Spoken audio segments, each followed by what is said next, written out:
नमो भगवते वासुदेवाय।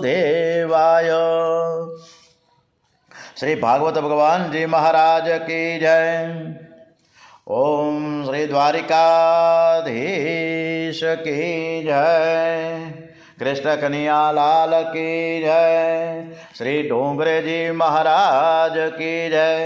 श्री सुखदेव जी महाराज की जय। ओम नमो भगवते वासुदेवाय। हरे कृष्ण कृष्ण कृष्ण हरे हरे। सगर राज આપણે ગંગોત્રી તરફ પ્રયાણ કરીએ। ચાર ધામ પૈકી ગંગોત્રી સીધી જ બસ જાય છે ત્યાં ડાયરેક્ટ। તો આપણે ગંગોત્રી તરફ પ્રયાણ કરીએ। સગર રાજા અને એના ઉત્તરોત્તર એના સંતાનોએ શું ગંગાજી લાવવા માટેના પ્રયત્નો કર્યા એ કથા તરફ આપણે ખૂબ સરસ મજાનું આગળ વધીએ છીએ। સગર નામના ચક્રવર્તી સમ્રાટ રાજાએ અશ્વમેઘ યજ્ઞ કર્યો છે। યજ્ઞનો ઘોડો છોડવામાં આવ્યો છે અને તે ઘોડાને ઇન્દ્રે ચોરી જઈને પાતાળમાં કપિલ નારાયણના આશ્રમમાં રાખ્યો। સગરના પુત્ર તે ઘોડાને શોધવા માટે નીકળ્યા છે। કપિલ દેવના આશ્રમમાંથી તે ઘોડો મળ્યો અને તેથી તેમણે કપિલ નારાયણને ચોર સમજીને મારો મારો મારો કહીને મારવા દોડ્યા છે। કપિલ મહારાજે જેવી આંખ ઉગાડી કે બધા જ મુનિના તેજોગ્નિમાં બળીને ભસ્મ થઈ ગયા। આજની શ્રીમદ ભાગવત કથા શ્રી કૃષ્ણ પરમાત્માને આપણે સંભળાવીએ એવા ભાવ સાથે। આજે 20મી, આજે ગુરુવાર છે 19મી ડિસેમ્બર અને ગુરુવારના રોજ માગસર વદ ચોથ અને આજે કથા ભાગ નંબર 25 શરૂ કરીએ છીએ।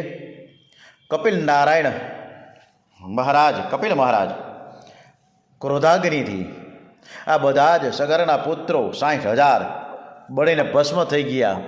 હવે સગરનો પૌત્ર અંશુમાન એને શોધવા નીકળી પડ્યા છે। એવો કપિલ મુનિના આશ્રમમાં આવ્યા છે। ત્યાં તેમણે ઘોડાને જોયો, તેથી અંશુમાન કપિલ ભગવાનની સ્તુતિ કરી રહ્યા છે।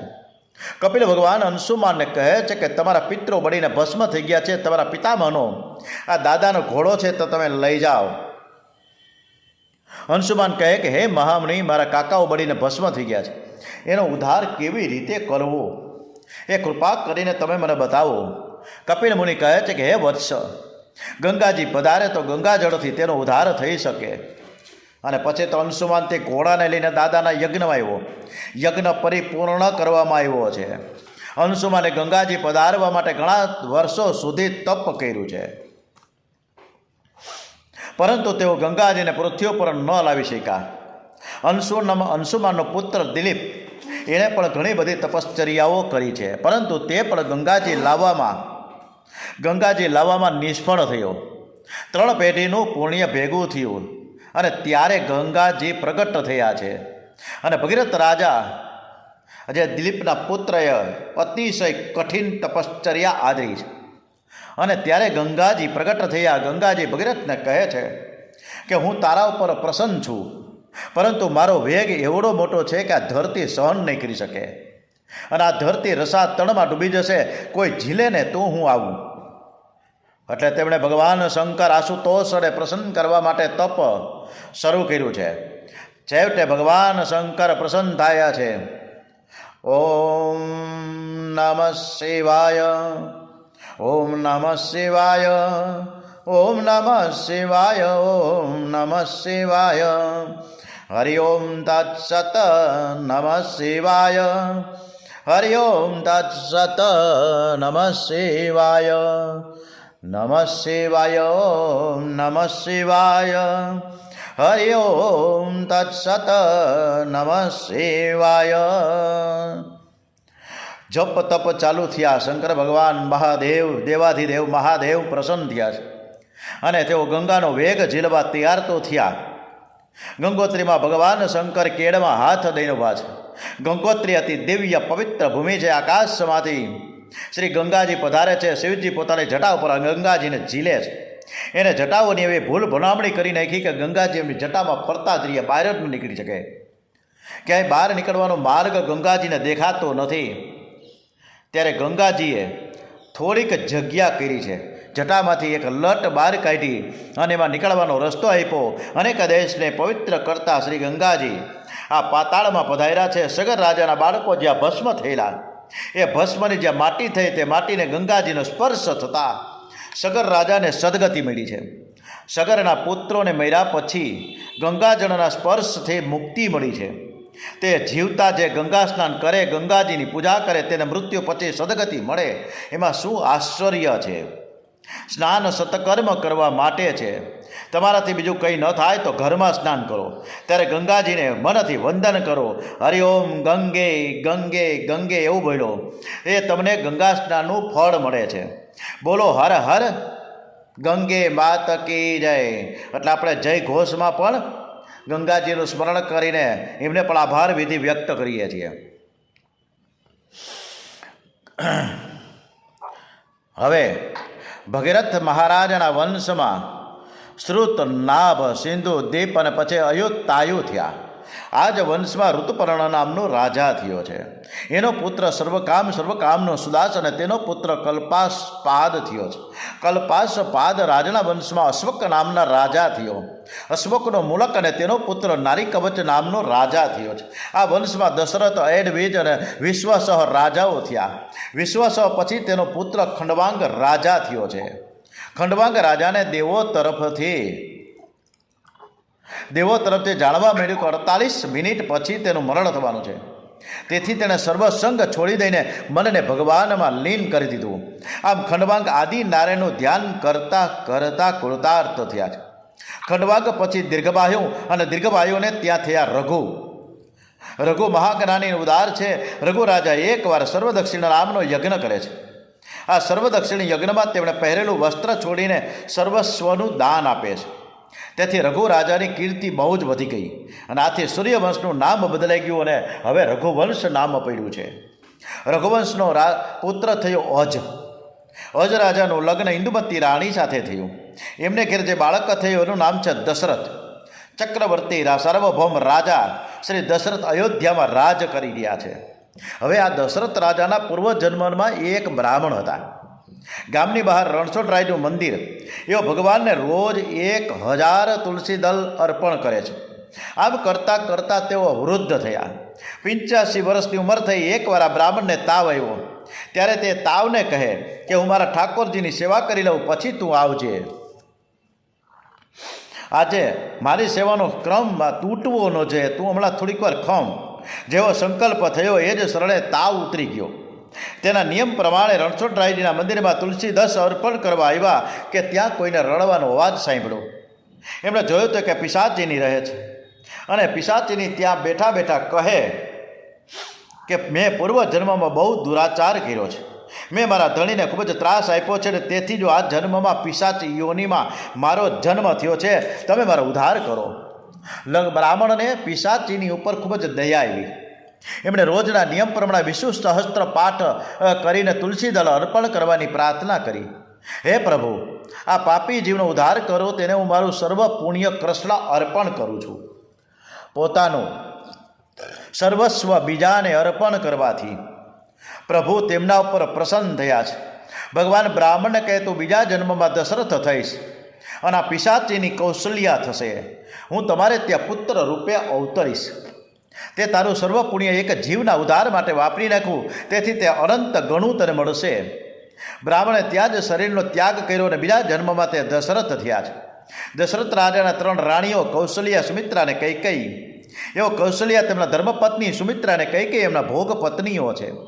છતાં કોઈ સંતતિ ન હતી અને તેથી દશરથ રાજા વશિષ્ઠ ઋષિજીની પાસે જાય છે અને પોતાની મૂંઝવણ જણાવે છે. વશિષ્ઠ ઋષિએ રાજાના હાથે પુત્ર કામેષ્ઠી યજ્ઞ કરાવ્યો. પૂર્ણાહુતિના સમયે અગ્નિકુંડમાંથી અગ્નિદેવ, સાક્ષાત અગ્નિદેવ સુવર્ણ પાત્રમાં ખીરનો પ્રસાદ લઈને બહાર આવ્યા. અગ્નિદેવે દશરથને કહ્યું કે આ ખીરનો પ્રસાદ તમારી રાણીઓને ખવડાવજો અને જેથી તમારે ત્યાં 4 બાળકો થશે. આ બાળકો તમારી કીર્તિને બહુ વધારશે. આ પ્રસાદી પાયસ છે. અગ્નિદેવે દશરથ રાજાને પ્રસાદ આપ્યો. રાજાને અતિ આનંદ થયો. પ્રસાદ મસ્તક ઉપર ચડાવ્યો છે અને રાજાએ વશિષ્ઠ ઋષિને પૂછ્યું કે મહારાજ, તમારી કૃપાથી આ પ્રસાદ મળ્યો છે, આ પ્રસાદનું હું શું કરું? વશિષ્ઠ ઋષિ કહ્યું, રાજન, આ પ્રસાદનો અડધો ભાગ તમે કૌશલ્યાજીને આપો, તે તમારા ધર્મપત્ની છે. બાકીના અડધા ભાગના 2 ભાગ કરીએ કૈકેયીને અને બાકીને સુમિત્રાજીને આપો.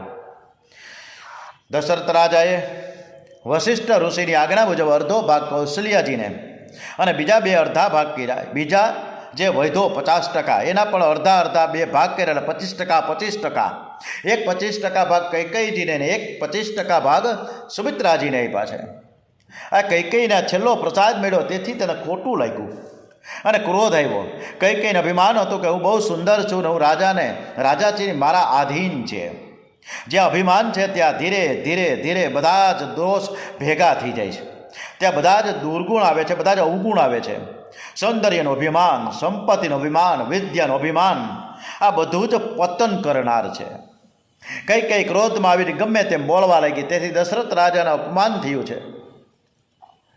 કર્કશ વાણીથી જે પતિદેવને દુભાવે છે તે સ્ત્રીના પુણ્યનો નાશ થઈ જાય છે. કઈ પ્રસાદનો નાદર કર્યો એ જ સમયે આકાશમાં ફરતી ફરતી સમણી આવી અને કૈકેયીના હાથમાંથી પ્રસાદ ઉઠાવીને જતી રહી. સમણી જ્યાં અંજની દેવી તપશ્ચર્યા કરી રહ્યા હતા ત્યાં ઉપરથી એમને પ્રસાદ ખોબામાં નાખ્યો. અંજનીમાં તપશ્ચર્યા કરતા હતા અને શિવ મહામંત્રનો પંચાક્ષર મહામંત્ર કરી રહ્યા હતા. ઓમ નમઃ શિવાય, ઓમ નમઃ શિવાય, ઓમ નમઃ શિવાય, ઓમ નમઃ શિવાય, ઓમ નમઃ શિવાય. ભગવાન શંકરના જેવો મને દીકરો થાય, મહાન જ્ઞાની મહાન વીર એવો પુત્ર થાય, એવી અંજનીમાની ઈચ્છા હતી. શિવજીની પ્રેરણાથી સમણીએ કૈકેયીના હાથનો પ્રસાદ અંજનીમાના હાથમાં પધરાવ્યો હતો. માતાજીની આંખો બંધ હતી. શિવજીએ જ મને આ પ્રસાદ આપ્યો છે એવું સમજીને અંજનીમાએ પ્રસાદ આરોગી ગયા. પ્રસાદ ભક્ષણ કરવાથી પેટમાં ગર્ભ રહ્યો છે. 9 માસ પરિપૂર્ણ થયા છે. પરમ પવિત્ર ચૈત્ર માસ શુક્લ પક્ષ પૂર્ણિમા તિથિ બરાબર સૂર્યોદયના સમયે હનુમાનજીનું પ્રાગટ્ય થયું છે. બોલીએ શ્રી પવન પુત્ર હનુમાનજી મહારાજ કી જય. શ્રી મણિધર હનુમાનજી મહારાજ કી જય. ઓમ કષ્ટભંજન દેવ કી જય. પવન પુત્ર હનુમાનજી મહારાજ કે જે જન્મથી જ બહુ બળવાન, જન્મ સમયે સૂર્ય ઉદય થયેલો, તેઓ સૂર્યને લાલ ફળ સમજીને ખાવા માટે જોરથી કૂદકો માર્યો અને ખાવા માટે દોડવા લાગ્યા. હાહાકાર થઈ ગયો. ઇન્દ્રે ક્રોધ કરીને હનુમાનજી ઉપર વજ્ર ફેંક્યો, તેથી તેનું ડાબું હરણું તૂટી ગયું અને ત્યારથી તે હનુમાન તરીકે ઓળખાયા છે. પુત્રને ઘાયલ થયેલો જોઈને પવનદેવને ક્રોધ આવ્યો, એને 3 લોકમાં વાવાનું બંધ કરી દીધું. બધા દેવો ગભરાઈ ગયા. બ્રહ્માજીએ પવનદેવને પ્રસન્ન કરવા વરદાન આપ્યું કે આ તારો પુત્ર યુદ્ધમાં કોઈ પણ શસ્ત્ર કે અસ્ત્રથી અવધ્ય થશે, કોઈનાથી મરાશે નહીં. આમ હનુમાનજીની લીલા દિવ્ય છે. હનુમાનજી પહેલાવે છે. આ બાજુ સમણી પ્રસાદ લઈ જતા કૈકેયીને ખૂબ દુઃખ થયું. તે રડવા લાગી. બધી રાણીઓમાં હું પ્રસાદ વગરની રહી ગઈ. તેથી કૌશલ્ય માએ સુમિત્રાએ પોતાના ભાગમાંથી થોડો થોડો પ્રસાદ આપ્યો છે. આમ 3 રાણીઓએ સંપીને પ્રસાદ ગ્રહણ કર્યો.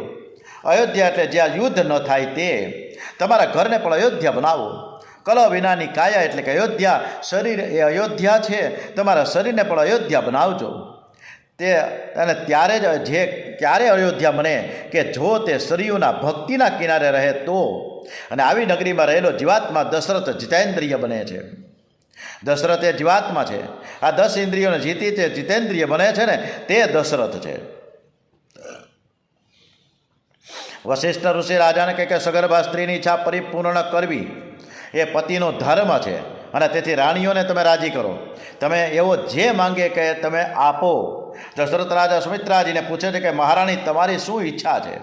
સુમિત્રાજી કહે છે કે મારા માટે આ સ્વતંત્ર રાજમહેલ છે, મને ગમતું નથી. મારે અલગ રહેવું નથી. મારે તો કૌશલ્યની સેવામાં રહેવું છે અને તેમાં જ મારું કલ્યાણ રહેલું છે. દશરથ રાજાએ કૌશલ્યાજીની ઈચ્છા પૂછી, મહારાણી તમારી ઈચ્છા શું છે? ત્યારે કૌશલ્યાજી કહે છે કે હું તો અતિ આનંદમાં છું. મને કોઈ ઈચ્છા નથી. ઈચ્છા જ દુઃખનું કારણ છે.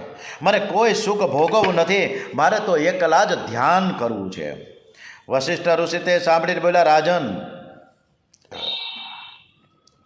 આ તો શુભ ચિહ્ન છે. 9 માસ પરિપૂર્ણ થયા છે અને આજે રામનવમીનો પવિત્ર દિવસ છે. કૌશલ્યમાં સવારથી ધ્યાન કરતા કરતા તન્મય થયા છે. કૌશલ્યમાં એ બધા જ નોકર દાસીઓને બહાર જવા આજ્ઞા કરી અને પોતે એકાંતમાં ધ્યાન કરે છે. જહે દિન રામ જન્મ શ્રુતિ ગાવહી તીર્થ સકલ તુહા ચલી આવહી. જે દિવસે રામ જન્મ થવાનો ત્યાં તો બધા જ તીર્થ બધા જ ત્યાં આવી ગયા અયોધ્યામાં. પ્રાતઃકાળથી દેવો ગંધર્વો પ્રતીક્ષા કરી રહ્યા છે. આજે વિરક્ત સાધુઓ સંન્યાસીઓ મહાત્માઓ મહાપુરુષો અયોધ્યામાં પધાર્યા છે. સૌએ સૂર્યોમાં સ્નાન કર્યું છે અને સૌ સીતારામનું ધ્યાન કરી રહ્યા છે અને શ્રી રામ જપ કરી રહ્યા છે.